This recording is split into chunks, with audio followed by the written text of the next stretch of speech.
The blizzard came without warning that January afternoon in 1885, turning the Colorado plains into a white hell that swallowed everything in its path, including the stagecoach that carried Lydia Vance toward what she hoped would be a fresh start in Pueblo.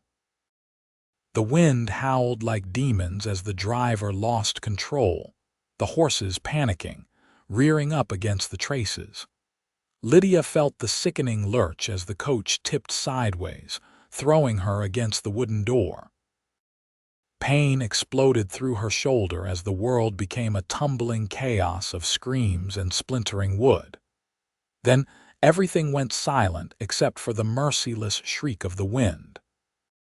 When consciousness returned, she found herself half buried in snow, her left leg twisted at an unnatural angle beneath a piece of the broken coach. The cold bit through her traveling dress like wolves' teeth. She could see the driver's body 30 feet away, unmoving, already being covered by the relentless snowfall. The horses were gone, either fled or dead somewhere beyond the curtain of white. Her luggage, her money, everything she owned was scattered across the frozen landscape, or buried where she would never find it. Lydia tried to pull herself free, but agony shot through her legs so intense she nearly blacked out again. She screamed, but the wind tore the sound away before it could travel more than a few feet. The temperature was dropping rapidly as afternoon faded toward evening.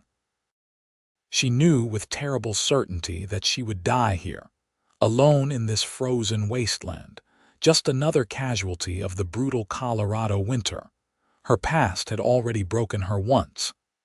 Thomas Varley had made sure of that during their 3 years of marriage in Philadelphia.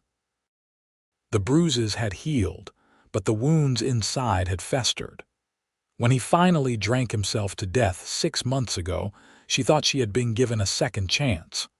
Her aunt in Pueblo had written, offering her a home and work at her boarding house. It was supposed to be a new beginning, a chance to rebuild what Thomas had systematically destroyed, to become whole again. Now the cold would finish what her husband had started. She tried to stay awake, knowing that sleep meant death, but the freezing temperatures sapped her strength. Her fingers had gone numb inside her gloves. She could no longer feel her feet. The world became hazy at the edges, and she found herself drifting into memories she wished she could forget. Thomas's fists, his cruel words, the way he had isolated her from everyone who cared about her, until she believed she was nothing, worthless, deserving of every blow. The darkness was pulling her under when she heard something that might have been a hallucination. A voice, deep and urgent, cutting through the wind. Then hands, strong but gentle, touching her face. "Madam, madam, can you hear me? Stay with me now. Stay with me." She forced her eyes open and saw a face above her, weathered and angular, with gray eyes that held both concern and determination. A man's face, framed by the fur collar of a heavy coat.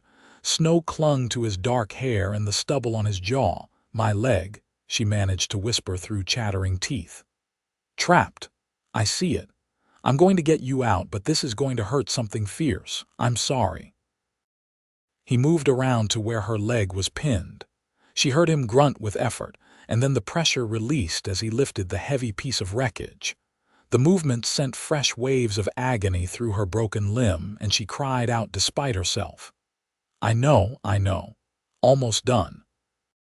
He pulled her free, then immediately stripped off his coat and wrapped it around her. The warmth that radiated from the heavy sheepskin felt like salvation. He lifted her as if she weighed nothing, cradling her against his chest. "My horse is just over that rise. We need to get you somewhere warm before you lose these fingers and toes." "The driver," she tried to say. "I saw him. I'm sorry. There's nothing to be done for him now, but you're alive, and I aim to keep you that way." The ride to wherever he was taking her blurred into a haze of pain and cold. She was aware of the horse moving beneath them, of the man's arms holding her steady, of his voice murmuring encouragement when she started to drift. The wind still howled, but his body blocked the worst of it. She tucked her face against his chest and held on. When they finally stopped, she looked up to see a small cabin, sturdy and well-built, smoke rising from its chimney. He dismounted first, then carefully lifted her down and carried her to the door, kicking it open with his boot. The warmth inside was overwhelming after the brutal cold. He set her gently on a bed near the fireplace, then immediately set to work. He added more wood to the fire, building it up until heat flooded the single room. Then he knelt beside the bed and began examining her injuries with practiced efficiency. "Name's Preston Vance," he said as he worked. "I've got a ranch about 5 miles south of here, but I use this lying cabin during winter for checking on the cattle. Damn lucky, I decided to come out today despite the weather. Your leg's broken, that's certain. Looks like your shoulder might be dislocated too. I've got some medical supplies here, but I won't lie to you, setting these is going to be rough. Lydia," she managed. "Lydia Vance." His hands paused for just a moment. "Vance? Any relation to Martha Vance in Pueblo, my aunt? I was traveling to stay with her. Martha's a good woman.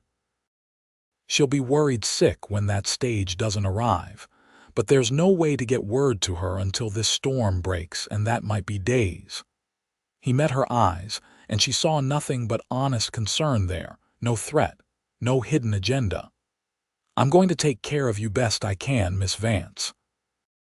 I promise you that. But first we need to get you out of these wet clothes before the cold does more damage." Under different circumstances, the impropriety would have scandalized her, but Thomas had taught her that propriety meant nothing when survival was at stake. Besides, there was something about Preston Vance that felt inherently trustworthy. She nodded weakly. He worked with careful respect, averting his eyes as much as possible while removing her wet dress and undergarments, wrapping her in warm blankets and one of his own flannel shirts. Her skin was mottled blue and white in places, and he frowned at the sight. "Frostbite on your toes and a couple fingers. Not too severe, I think, but we'll need to watch them close." He prepared a basin of lukewarm water. "This is going to hurt worse than anything else at first. We need to warm these extremities slowly." He was right. When he placed her feet in the water, the pain was excruciating, like being stabbed with thousands of hot needles. She bit down on the leather strap he offered to keep from screaming. Tears streamed down her face, but Preston kept up a steady stream of calm talk, his hands gentle as he monitored the water temperature. "You're doing real good, Miss Vance. I know it's hell, but this means the flesh is still alive, that the blood's coming back. That's what we want. Just a little longer now." When her feet and hands had regained some color, he moved on to the more serious injuries. He gave her whiskey for the pain, more than she had ever drunk in her life, until the room began to spin pleasantly. "Your shoulder first," he said. "This is going to be fast and brutal, but once it's back in socket, the pain will ease considerable." She nodded, already bracing herself. He positioned her carefully, then with one swift, sure movement, pulled and rotated her arm.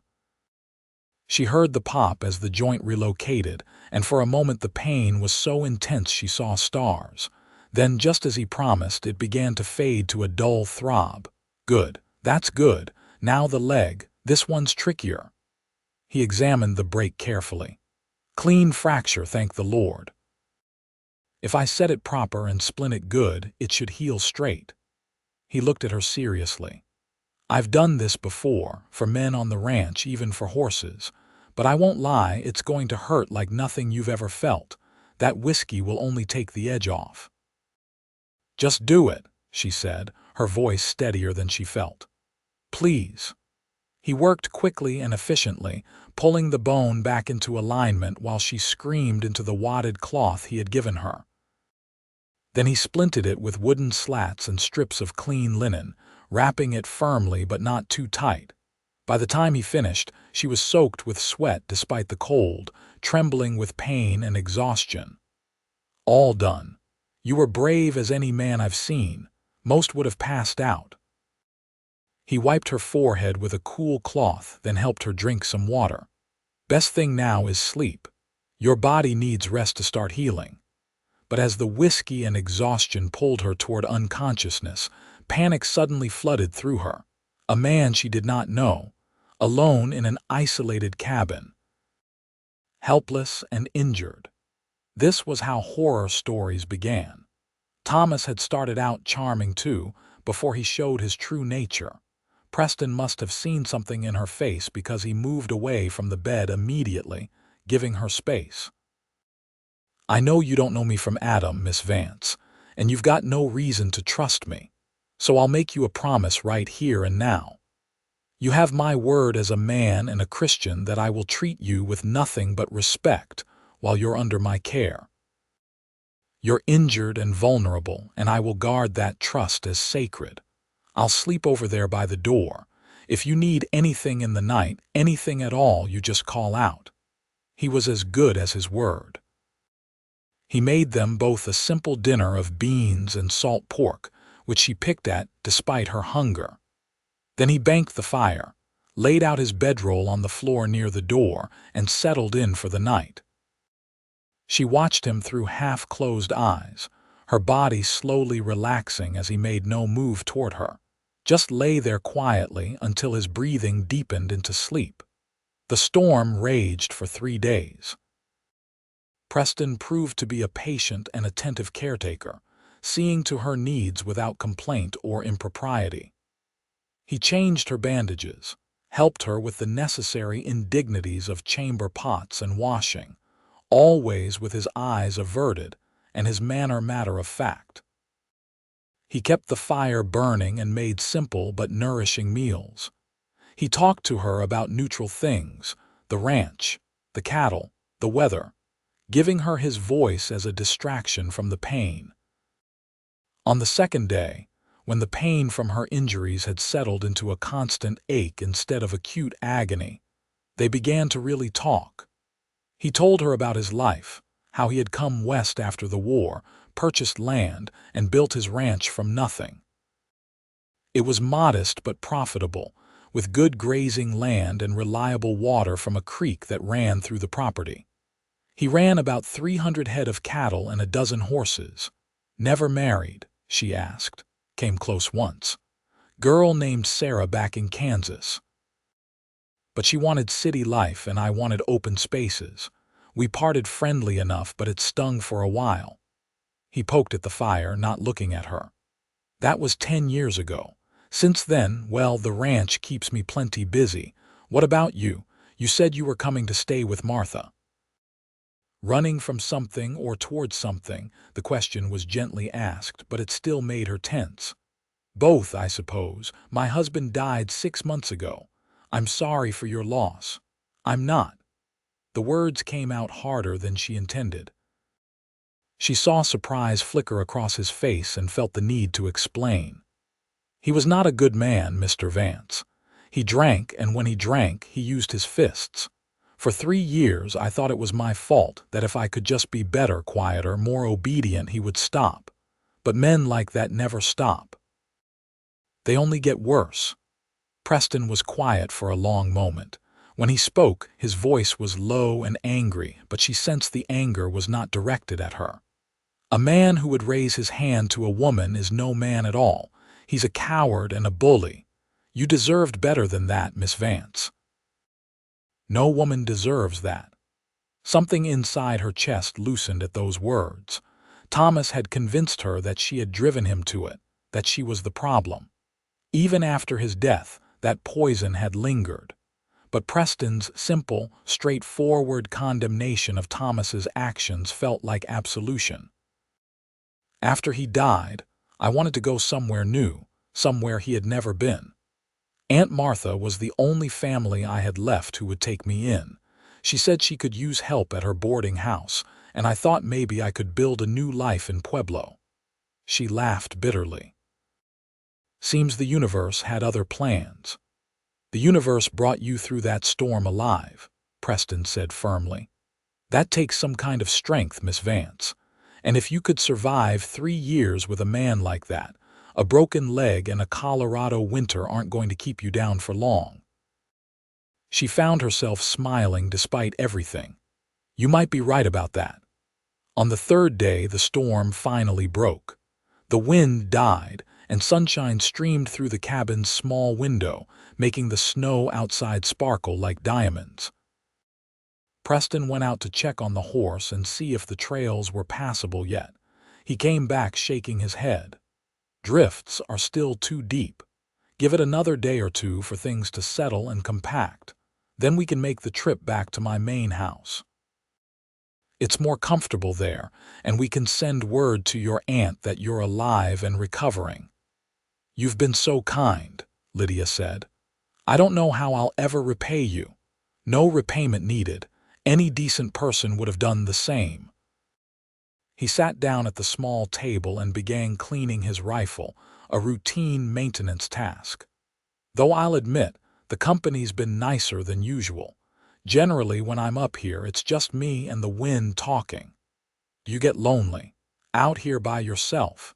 He considered the question seriously. Sometimes. But there's a difference between being alone and being lonely.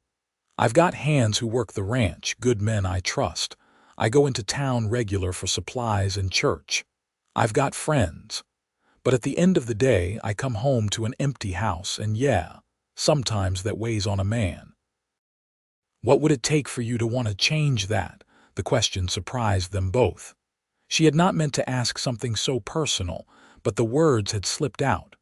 Preston looked at her, his gray eyes thoughtful. I suppose I'd need to find a woman who could love this life as much as I do. Someone strong enough to handle the isolation and the hard work, the brutal winters and the dry summers. Someone who wanted a partner, not someone to take care of her or someone to control her, but a true partner. He smiled slightly. I know that's asking a lot. Most women want more than a rough rancher can offer. I think you might be surprised, Lydia said softly. What you're describing sounds like something many women would treasure if they were brave enough to reach for it. Their eyes met and held for a long moment before Preston looked away, a faint flush coloring his weathered cheeks. We should probably check those bandages, make sure everything's healing right. The moment passed, but something had shifted between them, subtle but undeniable. 2 days later, the snow had settled enough for travel. Preston fashioned a travois behind his horse to carry Lydia, padding it with blankets to cushion the jolting ride. The journey to his main ranch took most of the day, and by the time they arrived, she was exhausted and aching despite his best efforts to make her comfortable. The ranch house was larger than the lying cabin but still modest, a sturdy structure of logs and stone with a wide porch and a stone chimney. Inside, it was neat and well-maintained, furnished simply but comfortably. Preston carried her to a bedroom upstairs, settling her on a real bed with a thick feather mattress. This was meant to be a guest room, he said, looking slightly embarrassed. Never had cause to use it before. I'll be downstairs if you need anything. Over the following weeks, a routine developed. Preston's ranch hands, 2 brothers named Jim and Tom Potter, were surprised to find a woman in residence but quickly adjusted. Mrs.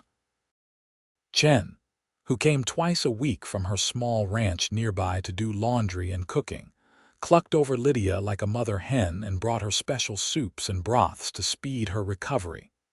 Preston proved as respectful in his own home as he had been in the lying cabin. He never entered her room without knocking, always left the door open when he came to check her injuries, and treated her with unfailing courtesy. But as her legs slowly healed and she grew stronger, she found herself looking forward to his visits more than she should. He brought her books from his small library, surprised that she was an avid reader. They discovered a shared love of poetry, though he admitted sheepishly that he kept that particular interest to himself around the other ranchers. "Not exactly the sort of thing that comes up when you're branding cattle," he said with a laugh. "The men would never let me hear the end of it." "Your secret is safe with me," she promised. He carried her downstairs so she would not be trapped in the bedroom all day, settling her on the sofa near the fireplace where she could look out the window at the snow-covered landscape. She began to help with small tasks, mending clothes and sewing buttons despite her immobilized leg. Mrs. Chen taught her to make dumplings, working around her splinted leg as Lydia sat at the kitchen table. "You are getting color back in cheeks," Mrs. Chen observed one afternoon. "Is good. When you come here you look like ghost. Now you look like living woman again." It was true. Lydia could see it herself in the mirror. The haunted look that had lived in her eyes since Thomas died was beginning to fade. She smiled more easily now. She slept through the night without nightmares. The constant tension that had lived in her shoulders had slowly unwound. One evening, about 6 weeks after the accident, Preston came in from work to find her standing by the window, testing her weight on her injured leg. The splint had come off 2 days ago, and she was supposed to be taking it slowly. But she was tired of being helpless. "Easy now," he said, moving quickly to her side. "Don't push too hard too fast." "I'm fine," she insisted, but her leg wobbled and she would have fallen if he had not caught her. His arms came around her, steadying her, and suddenly they were standing far closer than propriety allowed. She could smell leather and sage and something indefinably him. His eyes were very gray, flecked with darker shadows. "Lydia," he said, his voice rough. It was the first time he had used her given name. "Preston," she whispered back. He released her carefully, stepping back, but the air between them felt charged with possibility. "You should sit down, rest that leg." "I'm tired of resting." "I know, but healing takes time, you can't rush it." "How much longer do you think before I can travel? Aunt Martha must be frantic. And I've imposed on your hospitality far too long already." Something flickered across his face there and gone too quickly to identify. "The doctor said another few weeks before that leg will be strong enough for a long ride. As for imposing, you're not. I've—" He hesitated, then continued. "I've enjoyed having you here." "I've enjoyed being here," she admitted. "More than I should, perhaps." That night, lying in bed, Lydia forced herself to confront the truth she had been avoiding. She was falling in love with Preston Vance, perhaps had already fallen. It was a terrifying realization. After Thomas, she had sworn she would never give another man that kind of power over her happiness. Yet here she was, her heart beating faster whenever Preston entered the room, her day brightening at the sound of his voice. But this felt different from what she had experienced with Thomas. Thomas had swept her off her feet with grand gestures and flowery words, overwhelming her before she knew what was happening. With Preston, everything was quieter, steadier, building slowly like the warmth from a well-tended fire. He had seen her at her weakest and most vulnerable and had responded with nothing but kindness. He had never tried to diminish her or control her.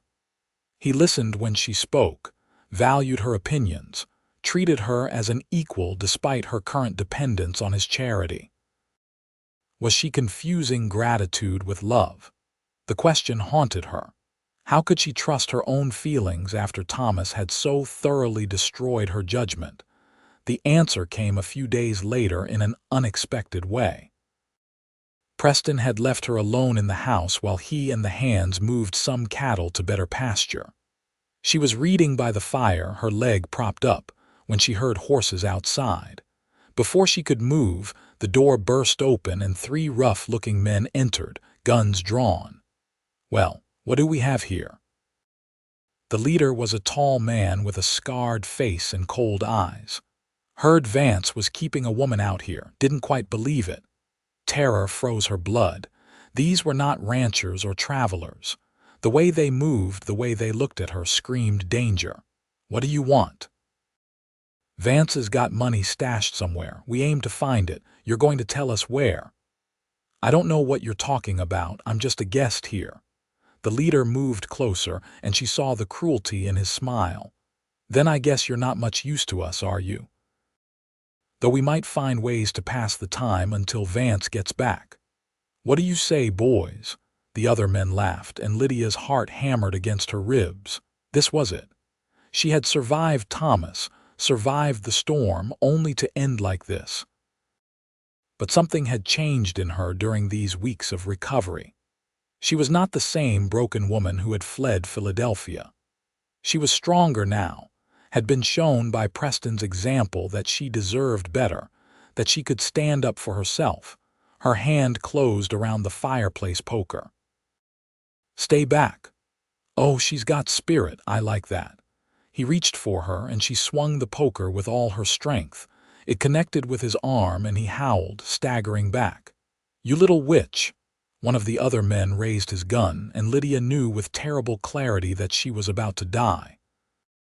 Then a shot rang out, deafeningly loud in the enclosed space. The man with the gun spun and fell.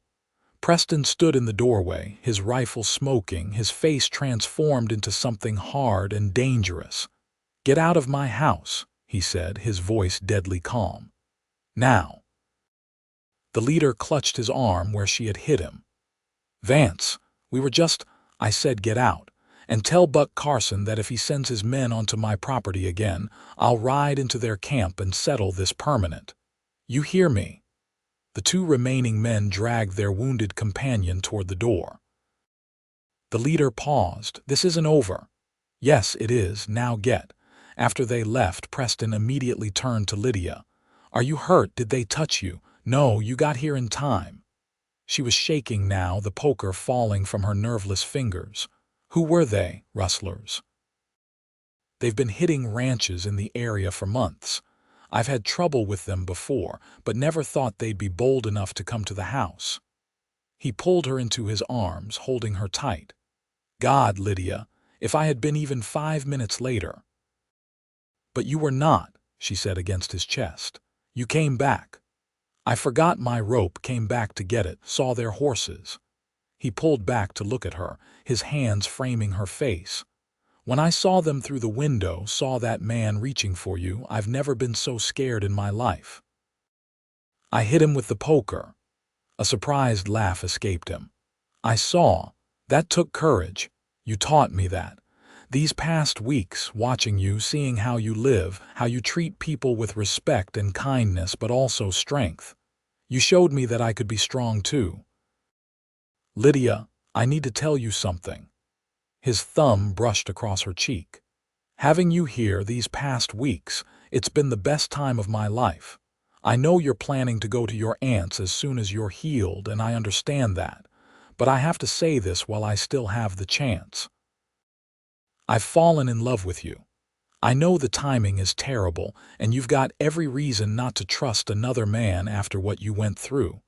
But I love you, and I think you should know that before you leave." Her heart felt like it might burst from her chest. "Preston, you don't have to say anything. I don't expect anything. I just needed you to know." "Would you let me finish?" She smiled through sudden tears. "I was going to say that I love you too. I've been fighting it because I was afraid, but when those men came in, when I thought I might never see you again, I realized that being afraid of love is no way to live. You're nothing like Thomas. You've shown me what real kindness looks like, what real strength is. And yes, I love you. I love you so much it terrifies me." He kissed her then, gentle and sweet, full of promise and hope. It was nothing like Thomas's aggressive, demanding kisses. This was a question, an invitation, one she answered by wrapping her arms around his neck and kissing him back with all the feeling in her heart. When they finally broke apart, both breathing hard, Preston rested his forehead against hers. "Marry me, stay here, build a life with me." "What about Aunt Martha? She's expecting me."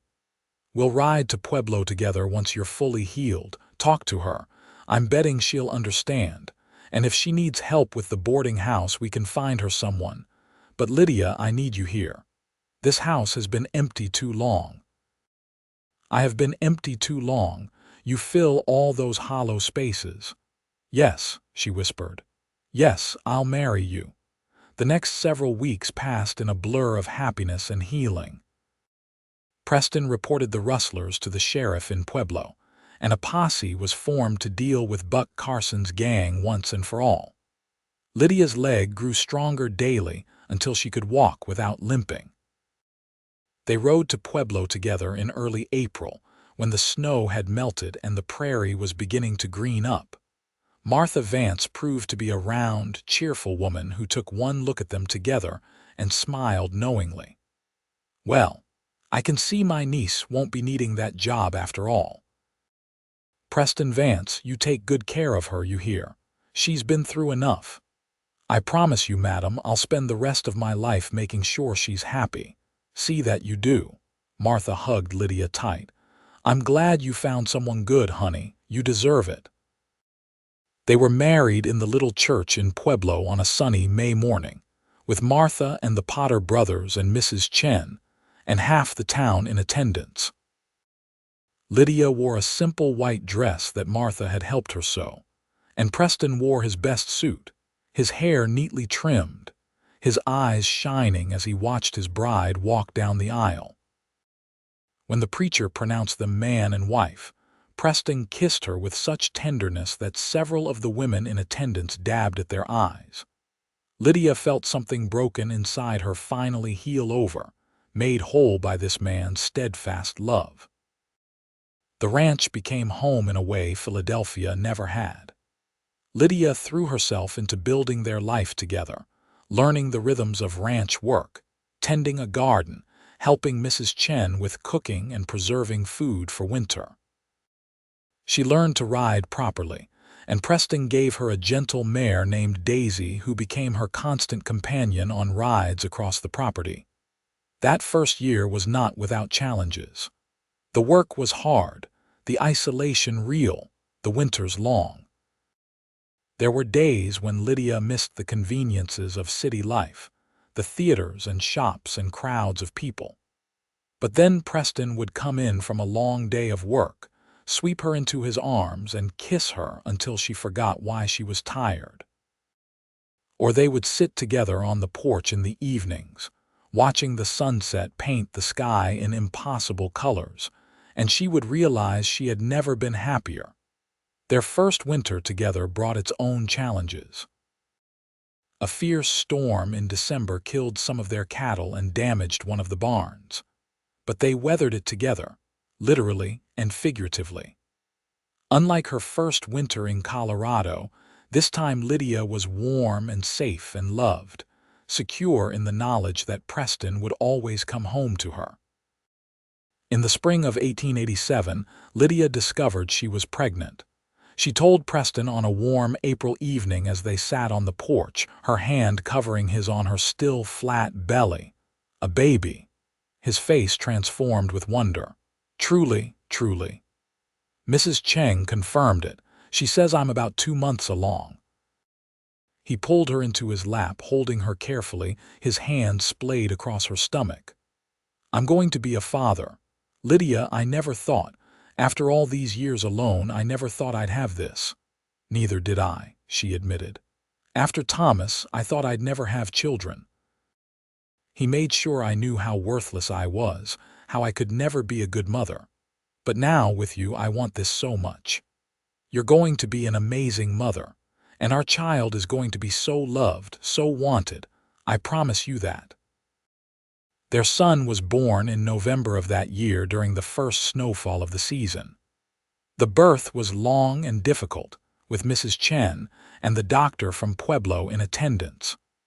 Preston paced the kitchen below, nearly wearing a hole in the floor, until Mrs.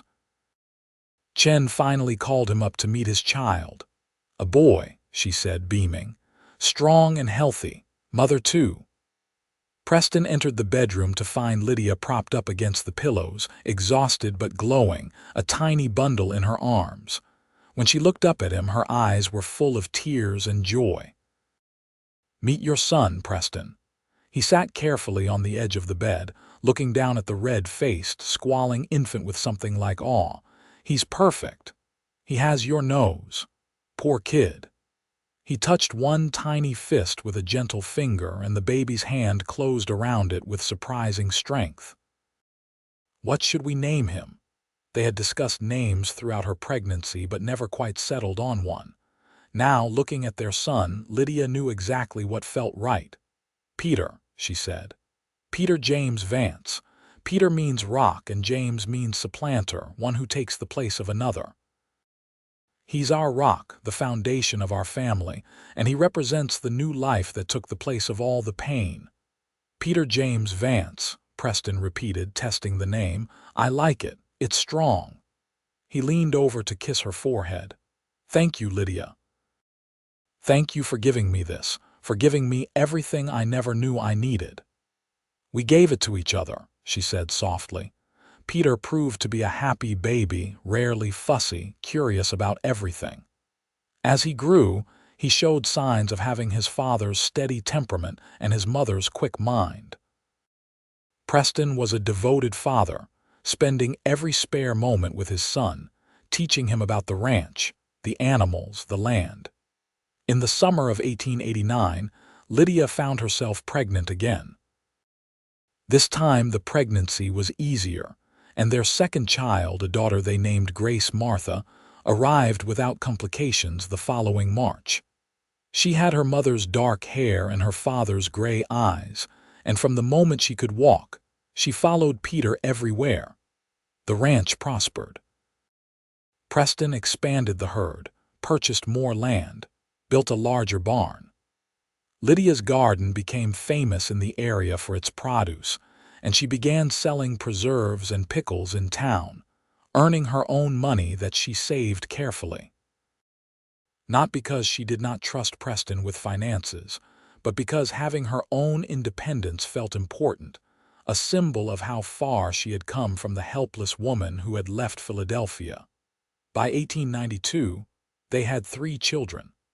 Thomas Henry, born in 1891, completed their family. He was the most adventurous of the 3, constantly getting into scrapes that left his mother's heart in her throat, and his father laughing affectionately. Lydia's relationship with Preston only deepened with time. They still sat on the porch in the evenings when weather allowed, his arm around her, her head on his shoulder, watching their children play in the yard.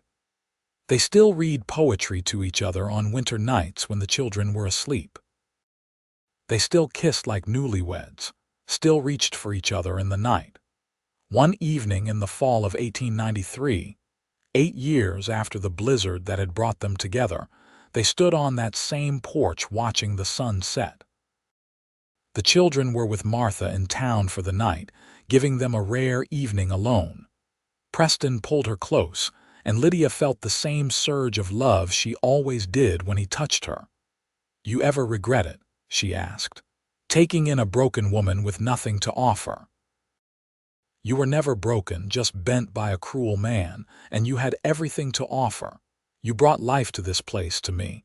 You gave me a family, a purpose beyond just surviving. You made me want to be better, do better." He turned her to face him. "Do you regret staying? Giving up the city life you knew?" "Never. Not once." She cupped his weathered face in her hands. "You saved me, Preston, not just from the storm, but from myself, from believing the lies Thomas told me. You showed me what love really looks like. You gave me back myself." "Then we saved each other," he said simply. "Because I was living half a life before you came along, just going through the motions. You gave me a reason to really live." He kissed her then, deep and sweet, and Lydia felt the truth of it in her bones. They had saved each other. The winter had left her stranded and broken, but Preston had fixed what the cold in her past had damaged. More than fixed, he had helped her rebuild herself into someone stronger, someone capable of true happiness. The years continued to pass peacefully. Peter grew into a serious young man who loved the ranch as much as his father did. Grace proved to have a talent for horses, training them with patience and skill that impressed even the veteran ranch hands. Thomas kept them all on their toes with his endless energy and curiosity, but his good heart showed in everything he did. Preston's hair turned silver at the temples, and lines deepened around Lydia's eyes, but their love never diminished. If anything, it grew richer, more complex, deepened by shared experiences and the family they had built together. They had weathered droughts and harsh winters, sickness and loss, the everyday challenges of building a life on the frontier. Through it all, they had each other. In the summer of 1895, they held a party to celebrate their 10th wedding anniversary. Friends and neighbors came from all over the area, filling the ranch house and spilling out onto the grounds. Martha traveled from Pueblo, older now but still spry, delighted with her great nieces and nephew. The Potter brothers, still working the ranch after all these years, told embarrassing stories about Preston that made the children giggle and Lydia laugh until her sides hurt. As the sun set and the party wound down, Preston found Lydia in the kitchen, overseeing the cleanup with Mrs. Chen's help. He took her hand and pulled her outside, away from the noise and celebration, to their favorite spot on the porch. 10 years, he said, wrapping his arms around her from behind as they looked out over their land. Hard to believe sometimes. Best 10 years of my life, she said, leaning back against him. Thank you for taking a chance on a stranger in a snowstorm. Thank you for saying yes to a lonely rancher with nothing much to offer but his heart. Your heart was everything, she said softly. It's still everything. Their children came spilling out of the house then, laughing and chasing each other across the yard. Peter was 14 now, nearly as tall as his father. Grace at 12 was all long limbs and determination. Thomas at 9 was still small but fearless. They were healthy, happy, loved beyond measure. We did good, Preston said, watching them with obvious pride. We did, Lydia agreed. We did very, very good. As the stars began to appear in the darkening sky, Lydia thought back to that terrified woman trapped in the snow, certain she was going to die. She had been stranded and broken in more ways than one, destroyed by a cruel marriage and left to freeze in an uncaring winter. But Preston had found her. He had warmed her frozen body and, more importantly, had thawed her frozen heart. He had shown her through patient kindness and steadfast love that she deserved better, that she was worth saving, that happiness was not just for other people but for her too. The cold in her past had damaged her severely, leaving scars both visible and invisible. But Preston had fixed what he could and loved what he could not fix, accepting her completely, broken pieces and all. Together, they had built something beautiful from the ruins of her old life. They had created a family, a home, a legacy of love that would endure long after they were gone. I love you, she said, turning in his arms to kiss him. I love you too, he replied. Always have, always will. It was a promise he kept for the rest of his days, just as she kept hers to him. Their love story, born from tragedy and hardship, became the foundation upon which 3 generations of Vances built their lives. Peter eventually took over the ranch, running it with the same integrity his father had shown. Grace married a horse trainer and started her own successful breeding operation. Thomas became a teacher, educating children throughout the region, but that was all in the future. On that perfect summer evening in 1895, Preston and Lydia simply stood together on their porch, wrapped in each other's arms, watching their children play and counting their blessings. They had survived the winter, both literal and metaphorical. They had found love in the most unlikely of circumstances, and they had built a life together that was everything either of them had ever hoped for and more. The wind picked up slightly, carrying with it the scent of sage and prairie grass, the smell of home. Lydia smiled and held her husband closer, grateful beyond words for the blizzard that had brought them together, for his kindness that had saved her, and for the love that had healed them both. She had been stranded and broken, but she had been found. And in finding each other, they had found themselves. Years continued to unfold with the gentle rhythm of ranch life. Preston and Lydia grew older together, their bodies showing the wear of hard work and harsh weather, but their spirits remained as vibrant as ever. They became grandparents in 1904, when Peter married a sweet-natured woman named Anna from town and had their first child. Grace followed suit in 1906, and Thomas in 1909. The ranch house that had once seemed too large for just Preston now rang with the laughter of grandchildren during holiday visits. Lydia would watch Preston on the floor with the little ones, his patience with them as infinite as it had been with their own children, and her heart would swell with love all over again.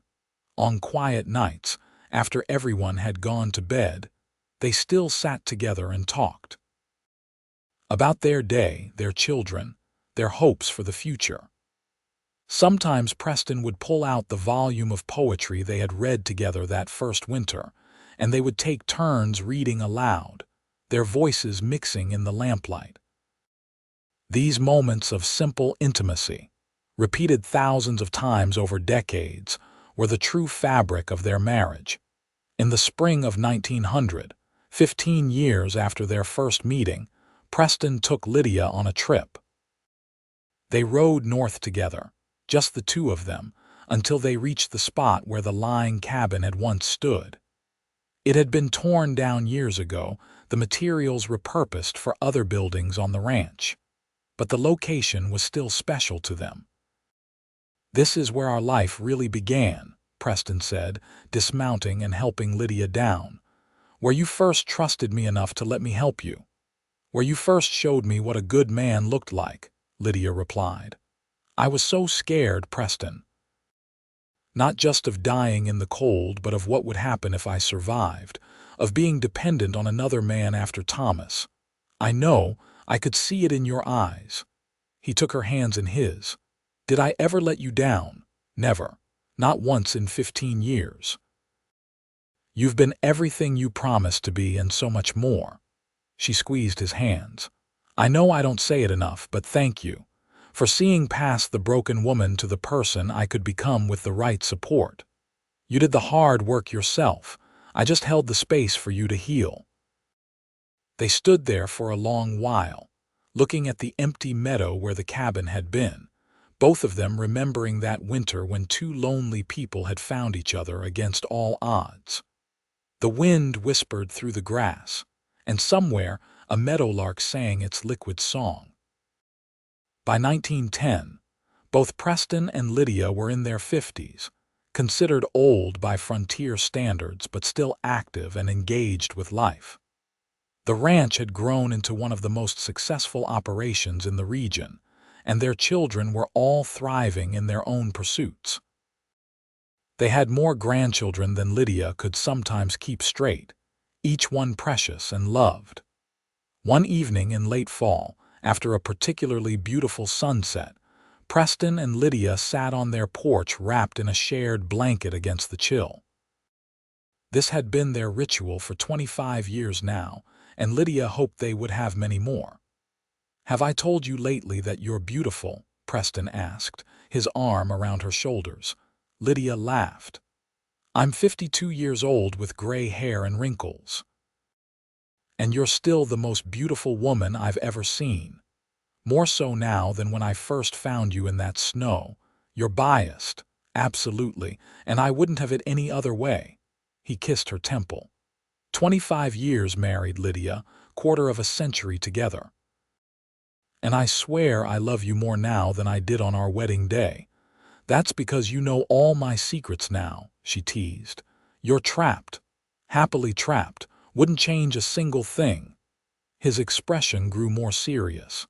Except maybe I'd go back and stop Thomas from ever hurting you. That I'd change if I could. Thomas is long dead and barely even a memory anymore. You gave me so many good years, Preston, so many happy memories, that the bad ones from before barely register. That's the gift you gave me, letting the good outweigh the bad. They sat in comfortable silence as the stars emerged one by one.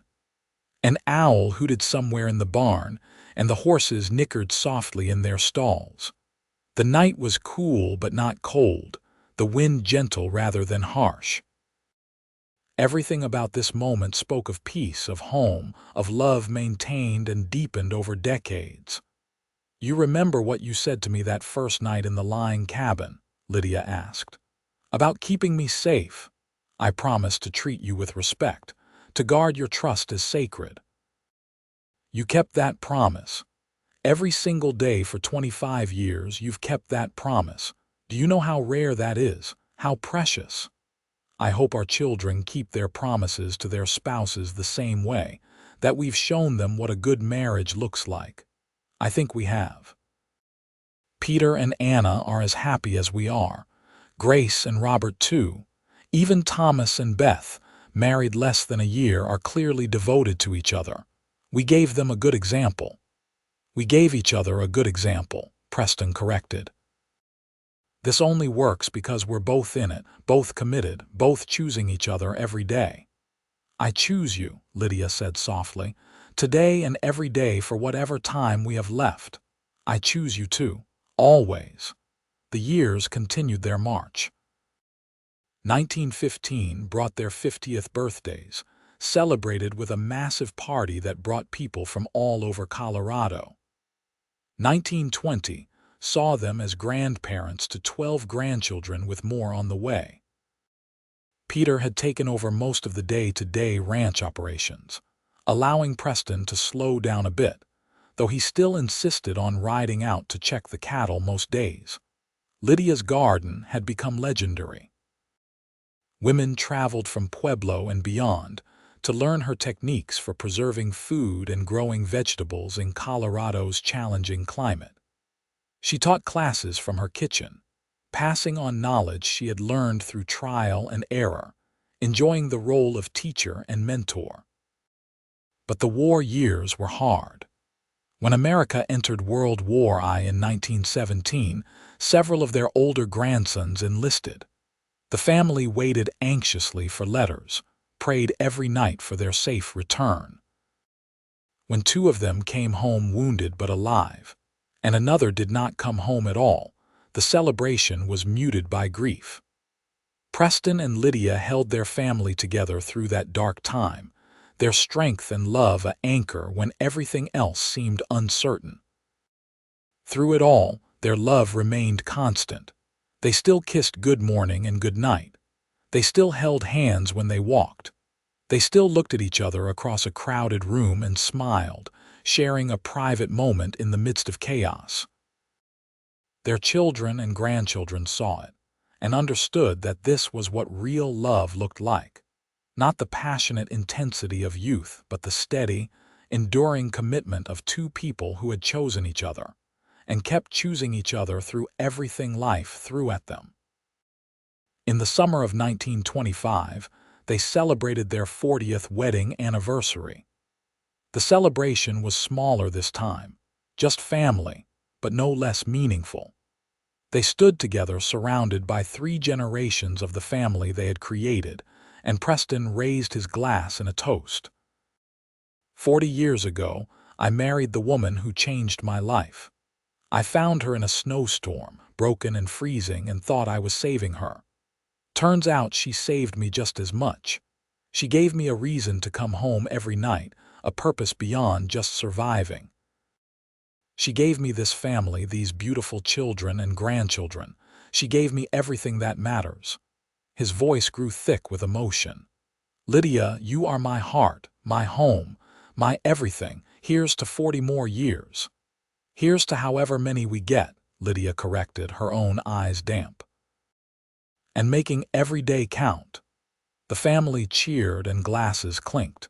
Peter played his guitar while Grace sang, her voice still beautiful despite the years. The grandchildren danced and played. And Preston and Lydia sat in the midst of it all, their hands intertwined, watching the legacy of their love play out in front of them. As the sun set on that perfect summer evening, their oldest grandson, Preston Jr., brought his new bride over to meet them. The young woman was shy and sweet, clearly nervous about meeting the patriarch and matriarch of the family. "Don't be nervous, dear," Lydia said kindly. "We don't bite." "I just want to make a good impression," the girl said. "Everyone talks about the two of you like you're legends. The greatest love story in Colorado." Preston laughed at that. "We're just two people who found each other when we needed each other most. Nothing legendary about it." "I disagree," the girl said with unexpected spirit.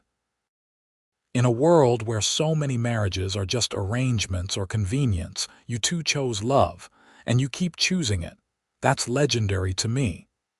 After the couple walked away, Lydia looked at Preston with raised eyebrows. "Legendary, she's got a point," he said. "How many couples do you know who are still this happy after 40 years? Fair enough." She leaned her head on his shoulder. "Though I maintain we're just stubborn, too set in our ways to do anything but stay together. Stubbornly in love, I'll take it." The years slowed down as they entered their 60s. Preston's joints ached in the mornings, and Lydia's hands sometimes trembled with the first hints of arthritis. But they adapted, helping each other with tasks that had once been easy, finding new rhythms that accommodated their changing bodies. Peter ran the ranch now, with help from Thomas and several of the grandsons. Preston still went out most days, but more as a consultant than an active worker. He seemed content to let the younger generation take over, confident that he had taught them well. Lydia similarly had passed most of the household management to Anna and her daughters-in-law, though she still maintained her beloved garden with fierce dedication. They spent more time together now, just the two of them. Long rides across the property on gentle horses. Quiet evenings reading by the fire. Morning coffee on the porch, watching the sunrise paint the mountains pink and gold. After decades of being busy with children and work and the endless demands of ranch life, they savored these peaceful moments. "We're old," Lydia said one morning as they sat together wrapped in blankets against the autumn chill. "Speak for yourself. I'm distinguished." She laughed. "Distinguished? Is that what we're calling it? Would you rather be young again? Starting over?" "God, no, being young was hard. Not knowing anything, making all those mistakes. Being married to Thomas." She shuddered. "No, I'll take old and happy over young and miserable any day. Even with the aching joints and the gray hair, even with all of it. Because I have you and we have this family and this life we built. What more could anyone want?